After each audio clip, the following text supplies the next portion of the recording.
तो भाई देरी किस बात की है? चलो होली खेलते हैं। माधव, तुम होली नहीं खेलोगे? मैंने एक बार मना कर दिया कि मैं होली नहीं खेलूंगा, तो मैं होली नहीं खेलूंगा।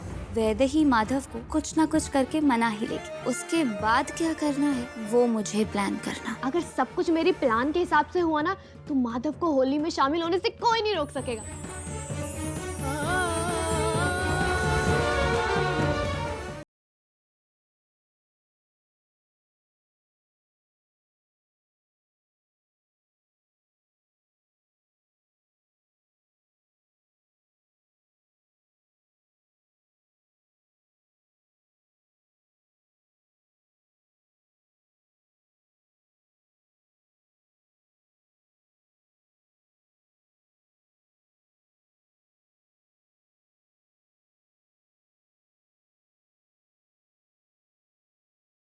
अरे थैंक यू सो मच, तू मेरे लिए चाय ले आई। तुझे पता है मुझे कुछ याद ही नहीं है कि आज क्या हुआ। मैं भी होश में नहीं थी, मुझे भी याद नहीं है।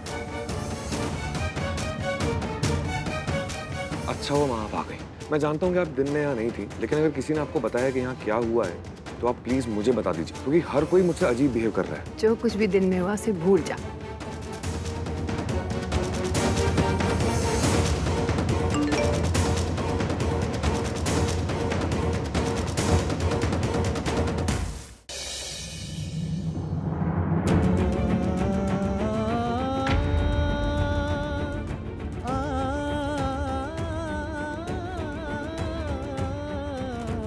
माधव भैया के चेहरे पे जो मुस्कुराहट होती है ना, उसकी वजह तुम नहीं बल्कि चित्रा भाभी है। इसीलिए तो मैं चित्रा दीदी जैसा बनना चाहती हूँ।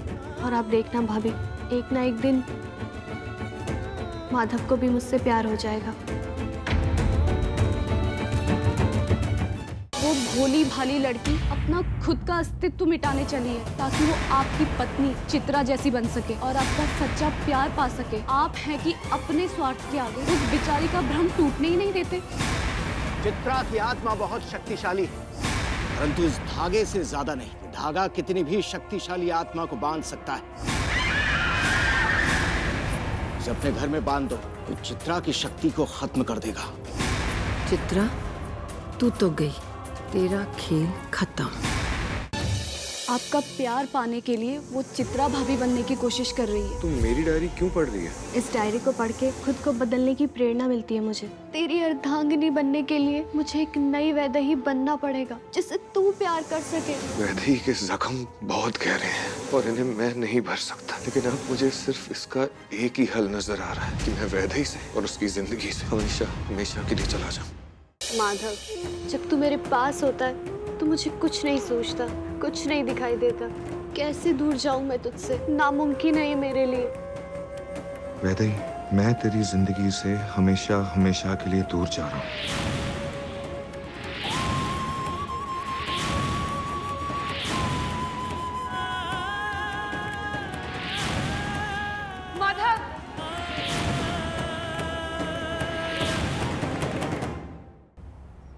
अरे ये तो माधव भैया का वॉलेट है ना, पर ये तेरे रूम में कैसे आया? हे भगवान, माधव अपना बटुआ यहीं पर छोड़ गया। मैं उसे ये बटुआ देकर आती हूँ। वैदेही पागल मत बन। अरे मम्मी, वो वैदेही निकल गई। क्या मतलब? कहाँ निकल गई? माधव भैया का वॉलेट देने के लिए दिल्ली निकल गई मम्मी। इतने बड़े शहर में जाएगी, खुद ब खुद खो जाएगी। भैया थोड़ा जल्दी चलाओ ना।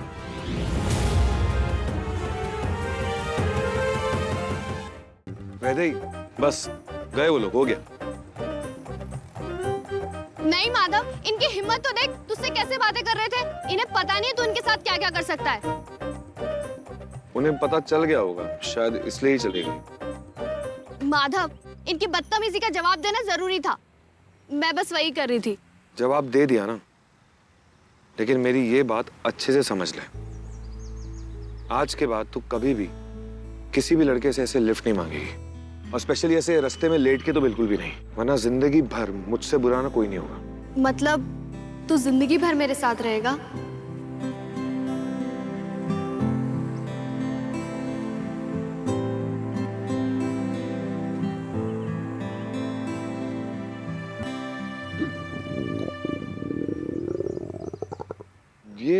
ये आवाज कैसी?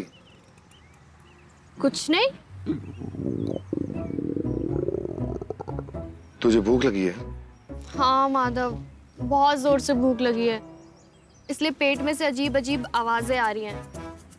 मैं जहाँ से आ रहा था ना, वहाँ पे मैंने एक ढाबा देखा था। चल वहाँ चल के खाते हैं। नहीं नहीं नहीं, इस खटारा को लेके वहां तक पहुंचते पहुंचते मुझे कुछ हो गया तो? हाँ, वो तो बड़ी प्रॉब्लम है। अगर तुझे कुछ हो गया तो तेरी दादी को कौन संभालेगा? ओ, वो चिंता नहीं है मुझे।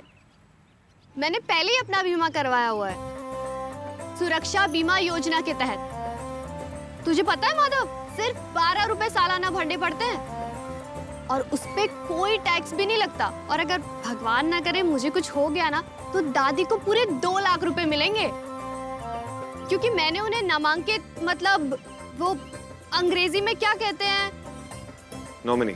हाँ, नॉमिनी बनाया है। अब नामुमकिन भी मुमकिन है, और ये सब उस इंसान ने किया है जो हमारे बीच में से है। बड़ी समझदारी का काम किया है तूने।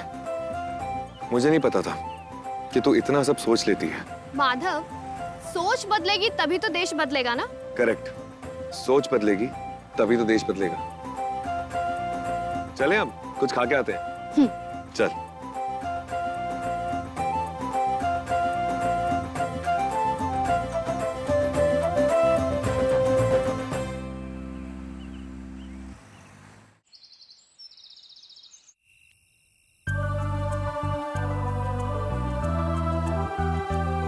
माधव सुनना, एक काम करना, मैं यहाँ इस बाइक के साथ रुकती हूँ और तू जाके कुछ खाने के लिए ले आ। पागल हो गई क्या? मैं तेरे को यहाँ छोड़ के वहां जाऊंगा? माधव, तू क्यों चिंता कर रहा है? कुछ नहीं होगा मुझे, तू बस जल्दी से जा और लेके आ जा। मुझे कुछ नहीं होगा माधव। हाँ, अगर मैंने कुछ खाया नहीं ना तो पक्का कुछ हो जाएगा। अच्छा ठीक है, मैं जाता हूँ, तब तक तू यहीं रोड के साइड पे रहना। प्लीज किसी से लिफ्ट मत मांगना। मैं यूं गया और यूं आया। जी मास्टर जी, समझ गई मैं। आपको क्या लगा था उस बॉडीगार्ड से डरकर भाग गए हम? अभी आप हमें अच्छे से जानते नहीं है मैडम। हम जो चाहते हैं ना, उसे हासिल करके ही दम लेते हैं। माधव! अब बच के कहाँ जाओगे मैडम जी?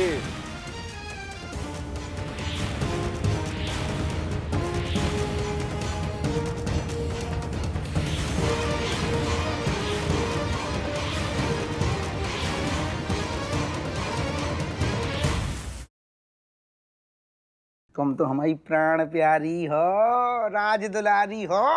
तो यही बात ना अपनी अम्मा के सामने बोल दियो, उनके प्राण सूख गए हैं।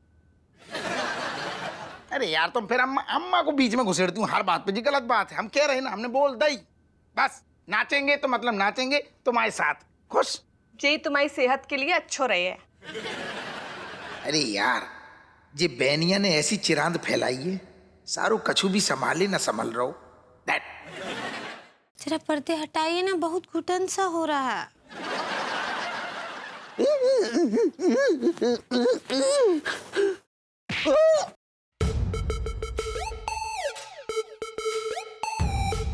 आप उस मिसाइल की तरह हैं जो कहीं भी, कभी भी, किसी की भी, मतलब कहीं भी घुस सकते हैं। इसीलिए हम सब ने सर्वसम्मति से ये फैसला लिया है कि आप तुरंत ये शहर छोड़कर चले जाएं। पूजा ने मेरे खिलाफ केस किया। चाहती का है वो औरत? दूसरी के लिए मेरे खिलाफ कोर्ट में लड़ना चाहती है। इसका एक ही रास्ता है अम्मा। कौन रास्ता है? जल्द से जल्द मुझे कुनिका के साथ शादी करनी होगी। जिसकी कमी तुम्हें महसूस हो रही थी, उसे पूरा करने जा रहा हूँ मैं आज ही कुनिका के साथ शादी करूंगा।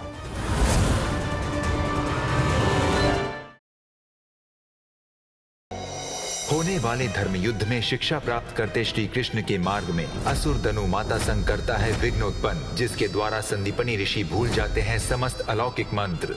संदीपनी, अब तुम उस कृष्ण को अपनी 16 कलाओं की शिक्षा नहीं दे पाओगे। ऐसे प्रतीत हो रहा है जैसे अपना सारा ज्ञान भूल गया। इस घटना के पीछे अवश्य ही कोई ना कोई भेद तो छुपा है। हमने एक तो स्वप्न देखा बेटा। राजन, तेरा ये स्वप्न सत्य के अत्यंत समीप है। कैसे कह सकते हो तुम्हें? मैं कुछ नहीं कह रहा, तुम तो मैंने तेरे महल में प्रेत गंध का आभास किया है विक्रम, और जब मैंने पता लगाया तो वो महारानी पद्मिनी थी। मैं जब तक इस समस्या का समाधान न ढूंढूं, अपनी सुरक्षा पर विशेष ध्यान देना। चक्रवर्ती सम्राट विक्रमादित्य हैं बेटा, अपनी सुरक्षा करना जानते हैं।